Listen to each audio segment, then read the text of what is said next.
नमस्कार प्रेक्षकांनो, या मालिकेच्या भागामध्ये अतिशय जबरदस्त आणि रोमॅन्टिक असा ट्विस्ट आपण पाहणार आहोत. तर त्यामध्ये अमृता आणि सावली ह्या ऑटो रिक्षातून जात असताना आता पाठीमागून भैरवीचे गुंड आता त्यांच्या पाठीमागे लागतात. ऑटो रिक्षाचा पाठलाग करत आता गुंडांची गाडी त्यांच्या पाठीमागून आता त्यांच्या समोर येते आणि त्याच वेळेस आता ते त्या ऑटो रिक्षाला गाडी आडवी घालून पुढे जातात. तर आता इकडे सावली ड्रायव्हरला म्हणते की दादा अहो अशी काय रिक्षा चालवताय, नीट चालवा की. तेव्हा रिक्षावाला म्हणतो तुम्ही काही काळजी करू नका मॅडम, माझ्या रिक्षाला प्रॉब्लेमच असतो, पण तुम्ही काही काळजी करू नका, व्यवस्थित बसा. आणि तेवढ्यात आता ते पुन्हा गाडी आडवी घालताच आता तो रिक्षावाला गाडी थांबवतो. तेवढ्यात आता अमृताला तिच्या पर्सची आठवण येते आणि अमृता म्हणते की सावली अगं माझी पर्स कुठे आहे, बहुतेक ना पर्स माझी घरीच राहिली. सावली म्हणते की अमृता वहिनी जाऊ द्या, आता तिलोत्तमा मॅडम येण्याच्या आत आपण इकडचं सगळं आवरून घरी जाऊयात. सावली आता रिक्षावाल्याला म्हणते की दादा काय झालं. रिक्षावाला म्हणतो की माझ्या रिक्षाचा ना एक छोटासा प्रॉब्लेम असेल, मी लगेच नीट करतो. आता तो रिक्षावाला त्याच्या ऑटोचा काय बिघाड झाला हे बघू लागतो. आता इकडे चंद्रकांतराव आणि तिलोत्तमा त्यांचे काम आवरून आता घरी येऊन टेबलवर बसतात. तर तिलोत्तमा म्हणते की खरं सांगू का, मला माझ्या लेकाचं ना खूप कौतुक वाटतं आहे राजकुमारचं. अहो काही का व्हायना त्याने एक गॅरेजच्या नावाखाली एक छोटं साम्राज्य तयार केलं आहे आणि खरंच माझा राजकुमार खूप स्वाभिमानी असल्याची तिलोत्तमा बोलते. तिलोत्तमा म्हणते की आता मुख्य म्हणजे माझ्या राजकुमारला जबाबदारीची जाणीवसुद्धा झाली बरं का. आणि तेवढ्यात आता खुश होत हसतच पाणी पीत तिलोत्तमा म्हणते की पण या सावली आणि अमृता गेल्या कुठे. तिलोत्तमा आता सावली आणि अमृता दोघींनाही हाक मारते आणि तेवढ्यात आता काहीच ओरड आणि आरोळी ऐकून आल्यामुळे आता तिलोत्तमा जागेवरून उठते आणि म्हणते की गेल्या कुठे ह्या, आपण ज्यावेळेस निघालो होतो त्यावेळेस तर त्या इथेच होत्या. आणि तिलोत्तमा आता दोघींनाही इकडे तिकडे बघू लागते घरामध्ये.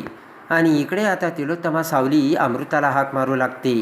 इकडे आता सावली ड्रायव्हरला लवकर आवरायला सांगते. ड्रायव्हर म्हणतो मी काय मुद्दाम करतो का मॅडम. आता अमृता गाडीतच बसलेली असते आणि सावली बाहेर येते. अमृता म्हणते सावली अगं किती वेळ, आई बाबा घरी आले असतील आणि ते जर घरी आले तर तुला माहिती आहे ना ते लगेच मला बघायला सुरुवात करतील. आता इकडे ड्रायव्हर म्हणतो की माझी गाडी ना खूप गरम झाली, मी बघतो. आणि ते सगळं बघता क्षणी सावली आता त्या ड्रायव्हरला पैसे देते आणि म्हणते दादा तुमची रिक्षा तुम्ही नीट करून घ्या, आम्हाला ना आता दुसरी रिक्षा बघावी लागेल. आणि रस्त्यामध्ये आता सावली दुसरी रिक्षा येते की नाही याकडे बघू लागते. आणि आता सावली रिक्षाला हात करू लागते, पण कोणतीही रिक्षा आता सावलीसाठी थांबायला तयारच नसते. आता इकडे ताराला जाम धक्का बसतो आणि तारा विचार करत म्हणते की वहिनी अजून घरी आल्या नाही आणि सावलीसुद्धा जर आता तिलोत्तमा मॅडमला कळलं ना तर आता मेलेच मी. आणि आता काय करू असा विचार करत असतानाच ताराच्या कानावरती तिलोत्तमाचा आवाज पडतो. तिलोत्तमा हाक मारत म्हणते की अमृता सावली अगं कुठे गेल्यात. पटकन आता तारा बाहेर येऊ लागते आणि लगेच आता तारा तिथे येताच तिलोत्तमा म्हणते की सावली कुठे गेली. तेव्हा तारा म्हणते की सावली ना तिचं रेकॉर्डिंग होतं तेव्हा तिकडे गेली. चंद्रकांतराव म्हणतात रेकॉर्डिंग आणि सावलीचं आम्हाला कसं माहिती नाही, अचानक कसं रेकॉर्डिंग असे चंद्रकांतराव बोलताच आता तारा म्हणते की अचानक तिला स्टुडिओमधून फोन आला म्हणून तिला अचानक जावं लागलं, म्हणून ती मला सांगून गेली. तर आता तिलोत्तमा म्हणते की ठीक आहे सावली गेली रेकॉर्डिंगला, पण मग अमृता कुठे. आणि आता तिलोत्तमा म्हणताच अमृता कुठे, तर तारा विचार करत म्हणते की अमृता वहिनी त्या त्यांच्या रूममध्ये असतील. आणि तारा म्हणते की त्यांनी सांगितलं आहे मला आराम करायचा आणि मला कोणी डिस्टर्ब करायचं नाही, त्यासाठी त्यांनी वॉर्निंग दिल्याचे तारा बोलते. पण त्याच वेळेस तिलोत्तमाचे लक्ष आता शेजारीच अमृताच्या राहिलेल्या त्या पर्सकडे जाते आणि तिलोत्तमाला संशय येतो. आणि आता चंद्रकांतराव म्हणतात तिला बरं वाटत नाही आहे का. तर तारा म्हणते की तसं काही नाही आहे, पण ते आराम करतायत. तर तेवढ्यात ती पर्स हातात घेऊन तिलोत्तमा तिथे येत म्हणते की आराम करतायत, तर मग अमृताची पर्स इथे काय करते. आणि आता तिलोत्तमा लगेच अमृताला तिच्या बेडरूममध्ये बघायला वर जाऊ लागते. तर तारा आता जाम घाबरते. इकडे आता सावली ही रिक्षाला हात करत रिक्षा येण्याची वाट बघत असते. आणि तेवढ्यात आता सावली रिक्षा बघत रस्त्यात थांबलेली असताना पाठीमागून भैरवीच्या गुंडांची ती गाडी आता सावलीच्या दिशेने येऊ लागते. आणि त्याच वेळेस आता त्या गुंडांची गाडी सावलीच्या अंगावरती जाऊ लागताच इकडे रिक्षातून अमृता ते सगळं बघते आणि पटकन आता पाठीमागून रिक्षातून उतरून अमृता तशीच आता सावली अशी जोराने ओरडत आता सावलीला त्या गाडीतून दूर ढकलते आणि त्याच वेळेस आता सावली ही त्या गाडीच्या बाजूला जाऊन पडते. तर इकडे आता अमृता गाडी खाली येते आणि अमृताचा अपघात झालेला असतो आणि कोलांट्या उड्या मारत आता अमृताचं डोकं दगडावरती आपटतं आणि डोक्यातून रक्त येऊन अमृताचं डोकं रक्तबंबाळ झालेलं असतं. आणि त्याच वेळेस आता सगळ्यात मोठा अपघात अमृताचा झालेला असतो. तो ड्रायव्हर ते सगळं बघून आता जाम घाबरतो आणि तोंडाला हात लावतो. इकडे आता तिलोत्तमा ही अमृताच्या बेडरूममध्ये जाऊ लागते.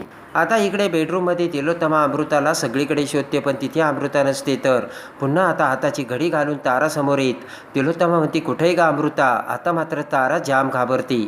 तिलोत्तमा म्हणते की अमृता तिच्या खोलीत नाही आहे, मग कुठे आहे? चंद्रकांतरावांनाही आता धक्का बसतो.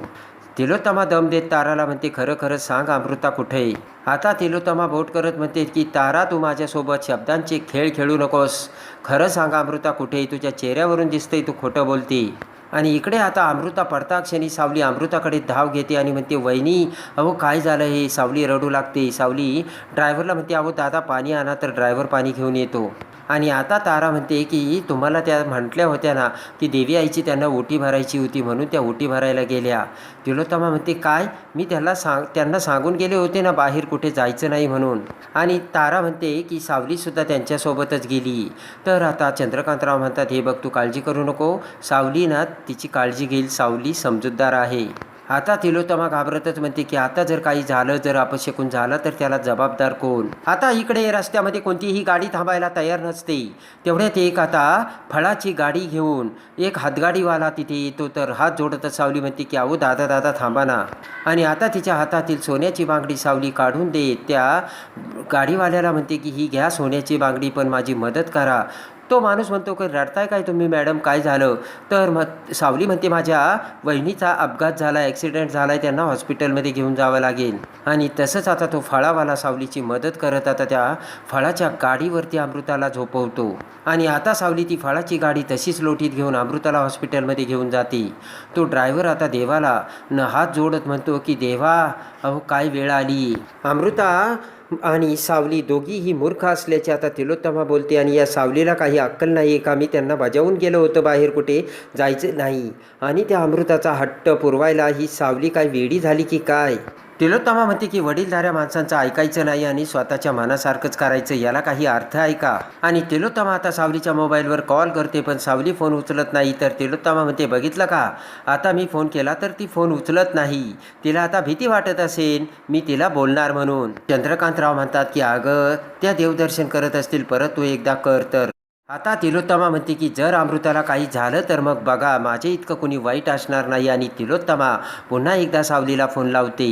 आणि इकडे आता त्या जंगलातून त्या रस्त्यातून आता सावली ही अमृताला त्या फळाच्या गाडीवरून घेऊन जात असते. आणि इकडे आता तिलोत्तमा फोन करू लागताच तो ड्रायव्हर त्याच्या रिक्षामध्ये तो फोन वाजू लागताच तो फोन हातात घेतो आणि म्हणतो की अरे देवा, त्या बाईचा फोन तर माझ्या गाडीतच राहिला. आणि ड्रायव्हर विचार करत म्हणतो की आता त्यांचा फोन कसा द्यायचा. आणि लगेच तो ड्रायव्हर म्हणतो की आता त्या कुठल्या हॉस्पिटलमध्ये गेल्या असतील काय माहिती. तर तेवढ्यात आता तो सावलीचा फोन ड्रायव्हरच्या हातात असताना वाजू लागतो, कारण पुन्हा आता तिलोत्तमाने फोन केलेला असतो. आणि तेवढ्यात आता तिलोत्तमा फोन उचलताच त्या ड्रायव्हरने बोलते की हॅलो कुठे आहात तुम्ही? तर तो ड्रायव्हर म्हणतो रस्त्यावर. तिलोत्तमा म्हणते, काय कोण बोलताय तुम्ही आणि फोन तुमच्याकडे कसा? तिलोत्तमा म्हणते की तुम्ही कोण बोलताय? तर ड्रायव्हर म्हणतो की अहो मॅडम त्या ताईचा फोन माझ्याकडे राहिला आहे. तिलोत्तमा घाबरतच म्हणते की म्हणजे? आता तिलोत्तमा घाबरतच म्हणते की सावली त्या मॅडमचा फोन आहे, तर तुम्ही कुठे आणि तुम्ही कोण आहात? तुमच्याकडे त्यांचा फोन कसा? आणि लगेच आता तो ड्रायव्हर म्हणतो की अहो मॅडम काय सांगू तुम्हाला, इकडे खूप मोठा अनर्थ झाला आणि त्या ताईला एका गाडीने उडवलंय, त्यांचा अपघात झालाय. तर ते ऐकून तिलोत्तमाला धक्काच बसतो. आणि तिलोत्तमा म्हणते की आता कुठे आहात तुम्ही, मला एक्झॅक्ट तुमचं लोकेशन सांगा. आणि तेवढ्यात त्या मोबाईलची बॅटरी डाऊन होऊन आता ते बोलणं अर्धवटच राहतं. ड्रायव्हर म्हणतो या मोबाईलची बॅटरीसुद्धा डाऊन झाली. आणि घाबरतच आता चंद्रकांतराव म्हणतात काय झालं? तर तिलोत्तमा म्हणते की सांगितलं होतं ना मी अपशकुन झालाय म्हणून. तेवढ्यात आता सारंग पाठीमागून तिथे येतो. आणि तेवढ्यात चंद्रकांतराव म्हणतात काय झालंय काय? तर तिलोत्तमा म्हणते की सावलीला एका गाडीने उडवलंय. ती ऐकता सगळ्यांना धक्का बसून आता सारंगला देखील मोठा धक्का बसतो. तर तिलोत्तमा आता पाठीमागून आलेल्या सारंगकडे बघते. आणि इकडे आता सावली ही तिलोत्तमाला हात गाडीवरती घेऊन हॉस्पिटलमध्ये येते. आणि त्याच वेळेस आता डॉक्टर असे मोठ्याने ओरडत सावली आता डॉक्टरला हाक मारू लागते आणि पळतच नर्स तिथे येतात. तर सावली म्हणते यांचा अपघात झाला, या प्रेग्नंट आहेत. नर्स म्हणते ठीक आहे, मी लगेच डॉक्टरांना बोलावते. आता लगेच डॉक्टर तिथे येतात. तर नर्स म्हणते डॉक्टर यांचा अपघात झाला आहे आणि मेन म्हणजे या प्रेग्नंट आहे आणि यांचं ब्लडिंग खूप झालं आहे. आणि लगेच आता डॉक्टर म्हणतात की लगेच ऑपरेशन थिएटरमध्ये घेऊन चला. डॉक्टर म्हणतात मॅडम तुम्ही शांत राहा, ब्लिडिंग खूप झालं आहे, त्याच्यामुळे त्यांची कंडिशन क्रिटिकल आहे, म्हणून त्यांना ICUमध्ये शिफ्ट करावं लागतं आहे. आणि डॉक्टर म्हणतो मी प्रोसिजरला सुरुवात करतो, पण ब्लडची तयारी करावी लागेल. आता इकडे घाबरतच तिलोत्तमा म्हणते की मला खूप काळजी वाटते त्या सावलीची, तिला किती लागलं आहे, काय झालं आहे काय माहिती, आणि अपघात झाल्यानंतर त्यांना कोणी मदत केली असेल असे विचार आता तिलोत्तमा करते. आणि लगेच आता सावली विचार करते की घरी कळवायला हवं. आणि शेजारच्या काकूकडून आता सावली फोन घेत म्हणते की मला तुमचा मोबाईल द्याल का, आणि ती काकू आता मोबाईल देते. आणि तेवढ्यात आता फोन करायला लागता क्षणी नर्स तिथे येते आणि म्हणते सावली मॅडम पेशंटची खूप ब्लिडिंग झालं आहे आणि ताबडतोब त्यांना आता रक्त द्यावं लागेल, आपल्याला त्यासाठी तयारी करावी लागेल. आणि लगेच आता नर्स म्हणते की पेशंटचा ब्लड ग्रुप काय आहे. तर सावली म्हणते B पॉझिटिव्ह, आणि मेन म्हणजे की त्यांचा ब्लड ग्रुप आणि माझा ब्लड ग्रुप एकच आहे. सावली म्हणते की मी रक्त देऊ का. तर नर्स म्हणते चालेल. आणि इकडे आता त्या ड्रायव्हरने आता त्याची गाडी चालू होत नसताना आता राजकुमारला म्हणजे त्यालाच बोलावलेलं असतं. आणि राजकुमार आता त्या ड्रायव्हरची ऑटो रिक्षा आता चेक करू लागतो. आणि आता तो ड्रायव्हर म्हणतो की अचानक बंद पडली, मगाशी अपघात झाला का नाही. त्यानंतर हिचं नाटक सुरू झालं. राजकुमार म्हणतो गाडीला काही लागलं नाही ना आपल्या. आणि राजकुमार म्हणतो मग काहीच प्रॉब्लेम नाही. तर तेवढ्यात राजकुमारचा मोबाईल वाजतो. आणि तेवढ्यात आता सारंग आता राजकुमारला फोन लावतो आणि म्हणतो की दादा तुला माहीत होतं का अमृता वहिनी कुठल्या देवळात जाणार होती. राजकुमार म्हणतो जाणार होती अंबाबाईच्या देवळामध्ये. राजकुमार म्हणतो की मी तिला सांगितलं की जाऊ नको तेव्हा ती नाही जाणार. आणि लगेच आता सारंग म्हणतो की नाही पण दादा तरीही त्या गेल्यात आणि मला पटकन लोकेशन सांग ना. तेव्हा आता राजकुमार म्हणतो की सारंग नीट सांग मला काय झालं. आणि तेवढ्यात आता सारंग म्हणतो की सावलीचा अपघात झाला यार दादा, आणि अमृता वहिनी कदाचित सावलीला हॉस्पिटलमध्ये घेऊन गेली असेल. आणि लगेच आता राजकुमारला क्लिक होतं आणि राजकुमार आता फोन बाजूला ठेवत त्या ड्रायव्हरला म्हणतो की 1 मिनिट कुठे अपघात झाला आहे.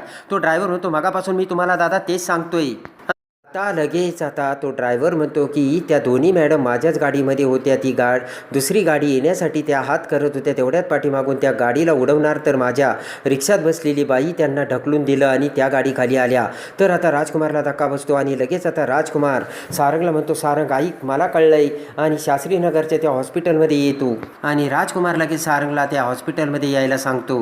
आणि आता ड्रायव्हर देखील तो फोन आता सावलीचा मोबाईल राजकुमारकडे देतो. तर राजकुमार बोलत असतानाच तो मोबाईल खिशात घालतो. आणि इकडे आता तिलोत्तमाने सांगितलेलं असतं की जर माझ्या अमृताला काही झालं तर मी या पोरीला जिवंत सोडणार नाही. तर इकडे आता सावली ही अमृताला वाचवण्यासाठी हातगाडीवरती घेऊन येऊन आता सावलीने स्वतःचं रक्त अमृताला दिलेलं असतं. आणि इकडे आता सारंग राजकुमार दोघेही त्या हॉस्पिटलकडे निघालेले असतात. आता त्यानंतर आता सारंग तिलोत्तमा आणि चंद्रकांतराव हॉस्पिटलमध्ये येतात. तर आता सावलीने अमृतासाठी रक्त दिलेलं असतं. आणि लगेच आता सारंग तिलोत्तमा आणि चंद्रकांतराव हे सावलीच्या रूममध्ये जाता क्षणी आता पटकन आता सारंग हा सावलीला मिठी मारतो. तेवढ्यात आता चंद्रकांतराव म्हणतात की पण अमृता अशा अवघडलेल्या अवस्थेत तुला हॉस्पिटलमध्ये कशी घेऊन आली. त्यावेळेस आता सावली म्हणते काय बोलताय बाबा तुम्ही, अमृता वहिनी मला नाही, मी अमृता वहिनींना हॉस्पिटलमध्ये घेऊन आली, कारण अपघात माझा नाही अमृता वहिनीचा झाला.